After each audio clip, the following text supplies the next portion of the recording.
গিল জুরেল চোয়াল চাপা লড়াইয়ে দাপুটে জয়। রাঁচিতেই ব্রিটিশ বধ টিম ইন্ডিয়ার।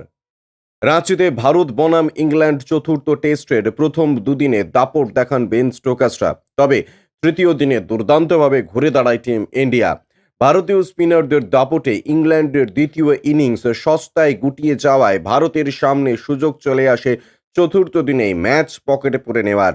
এমনিতেই সিরিজে 2-1 লিড নিয়ে রাঁচিতে ইংল্যান্ডের বিরুদ্ধে লড়াইয়ে নেমেছে টিম ইন্ডিয়া।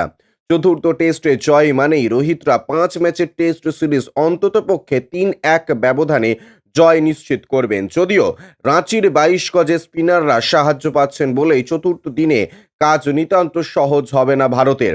এমন দেখার যে ইংল্যান্ডের অনভিজ্ঞ স্পিন জুটের সামনে ভারতের ব্যাটিং লাইন আপ কতটা দাপট দেখাতে পারে সোমবার। যদিও ক্যাপ্টেন রোহিত ছাড়া ভারতের ব্যাটিং লাইন আপ নিতান্ত অনভিজ্ঞ সন্দেহ নেই। শুক্রবার থেকে শুরু হয়েছে ভারত ইংল্যান্ডের মধ্যে 5 ম্যাচ সিরিজের চতুর্থ ম্যাচ। রাঁচিতে হওয়া ম্যাচের আগে সিরিজ 2-1 ব্যবধানে এগিয়ে রয়েছে ভারতীয় দল। তাই এই টেস্টে জিতে টিম ইন্ডিয়া চায় সিরিজ পকেটে পড়তে। তবে ভারতের জয়ের মাঝখানে বাধা হয়ে দাঁড়িয়েছেন ইংল্যান্ড শিবিরের শোয়েব বাশির। চতুর্থ দিনের লাঞ্চের পরে ভারতকে টানা 2 ধাক্কা দেন শোয়েব বাশির, যার ফলে ভারতের স্কোর এই মুহূর্তে 5 উইকেটে 146 রান। জয়ের জন্য ভারতের এখনও 46 রান প্রয়োজন। এখনও ভারতের হয়ে সর্বোচ্চ 55 রান করেছেন রোহিত শর্মা। তৃতীয় দিনের শেষে ভারতের স্কোর ছিল বিনা উইকেটে 40। চতুর্থ দিনের সকালেও ঠান্ডা মাথায় শুরু করেন রোহিত শর্মা, যশস্বী জয়সওয়াল।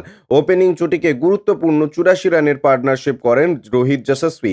37 রান করে সাজ করায় ফেলেন যশস্বী জয়সওয়াল। এরপর নিজের অর্ধশতরান পূরণ করেন ভারত অধিনায়ক। তবে জুটি ভাঙার পরে বেশি সময় ক্রিজে থাকতে পারেননি রোহিত। দলের 99 রানের মাথায় ব্যক্তিগত 55 রান করে আউট হন হিটম্যান। ব্যুরো রিপোর্ট, ইউজে নিউজ।